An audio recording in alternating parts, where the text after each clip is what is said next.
Hello. Welcome to Inklings with Irena, the weekly energy show connecting you to your intuitive guidance system. And today, what I want to talk about is when those three little stinkers of fear, anxiety, self-doubt, when they bubble up, what to do. Because there are those moments in time where self-doubt kicks in or where there's frustration from a worry or anxiety. And when choices are made from that place, which end up being often fear-based choices, a lot of regret follows. And I'm going to share some examples and stories about that today and the 3 M's that you want to use and employ or play with as these emotions might say hello every now and then. And if we haven't met yet, by the way, my name is Irena Miller. I'm an intuitive energy coach, and I've been guiding women for over 2 decades in how to discern these feelings that bubble up. What's a true worry and anxiety versus an inkling, an intuitive nudging or prompting of pay attention, you're going in the wrong direction, turn around. How do we distinguish or discern between these? Because this isn't a very important piece. So as you stop by, definitely give me a quick shout out, a hello, so I know where you are and let me know where you're watching from. Hi, Murphy, it's great to have you. Okay, so here's the thing that's come up often when I work with my one-on-one clients. As we're getting used to reading the signs that are all around us, sometimes it's like everything is a sign. And it's like, oh no, wine spilled all over my notes from my call with my business coach, and it's a sign that I'm on the wrong track. I need to throw in the towel. Oh no. Now, it might be, right? But more often than not, a rose is a rose, right? What is a true sign? How do we discern? Or maybe it's that feeling of, the person ghosted you on the call. You had this call set up, and then all of a sudden, day of the call, ring, ring, no one picks up, no one answers. And self-doubt and anxiety creep in, and there's that question of like, wow, is there any value in my offer? Or, am I just, who am I? That imposter syndrome can sneak in too with those 3 stinkers of self-doubt, anxiety, and worry. So this is important to notice because the first thing that you want to do, this leads us right into the 3 M's, the 3 action steps. First thing I want to encourage you to do is to take a breath. Give yourself a moment to pause. And in fact, take 5 deep breaths. 5 is an incredible number because it helps us through change and transformation. Of course, 5 elements as well, but 5 in the tarot is that moment of right in between. You're on the precipice of moving forward or falling back into old habits and routines. So the first thing is take 5 deep breaths and allow yourself to become more present. Because here's the most amazing thing. When you take deep, full belly breaths, it brings you into your body so that you're in your right mind.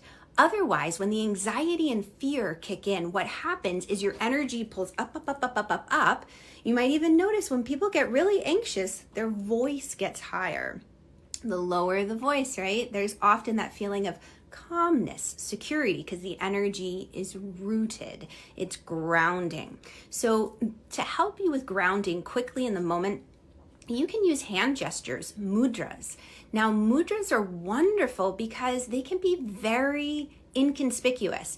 If you're at a conference, if you're at a party and the anxiety kicks up, it's hard to say, oh, I need to take my shoes off and go barefoot outside to ground. Or just excuse me for a moment while I take a salt bath. Can I use your bathroom?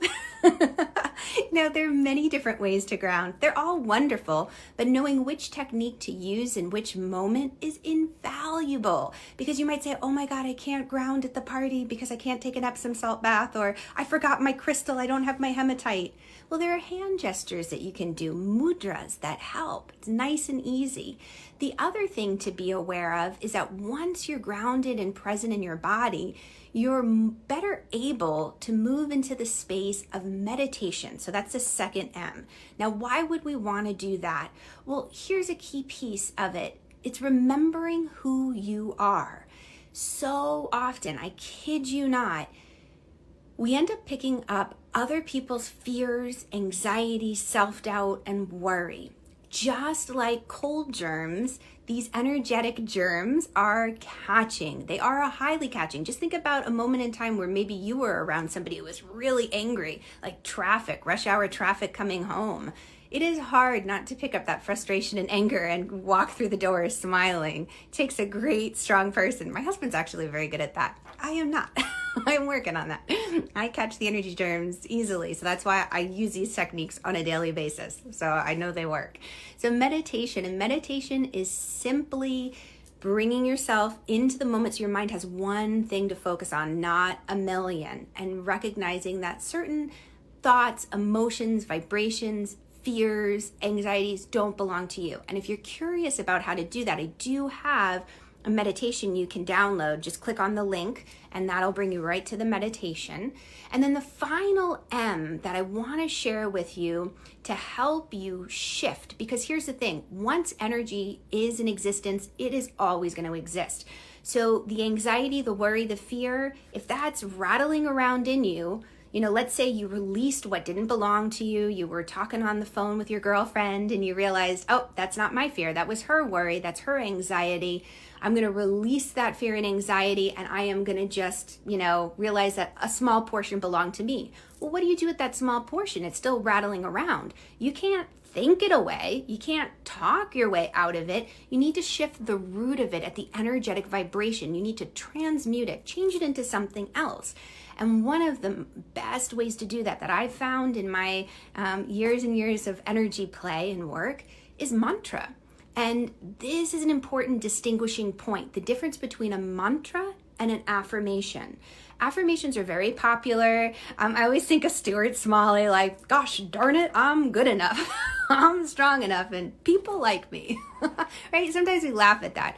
Sometimes when we say these affirmations in our native tongue, we don't always take them seriously, and it can often be like applying a Band-Aid over the wound. It does help over time, but it's a slower process and it's like a grind. Mantras, on the other hand, are often said in the Sanskrit language.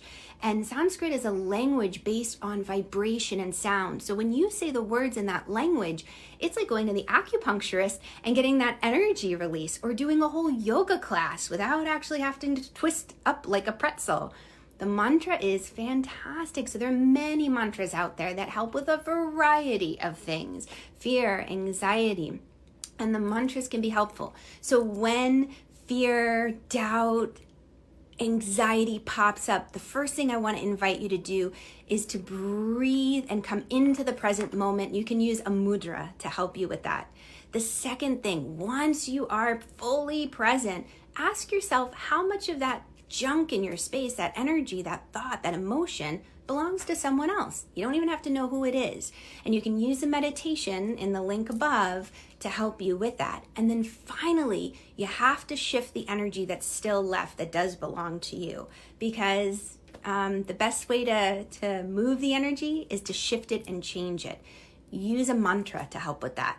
Okay, so you've definitely got a lot to chew on. Let me know where you're watching from today, what the weather's like by you. It's definitely cold here. I'm looking forward to the sunny days ahead though. All right, I'll catch you all on the flip side, and make sure you grab that free meditation to help you. All right, lots of love. Bye guys. Thank you, Tammy, for stopping by and for all the love. I really appreciate it and love seeing you. And Renee, thank you for being here. All right, take it easy, you guys. Bye.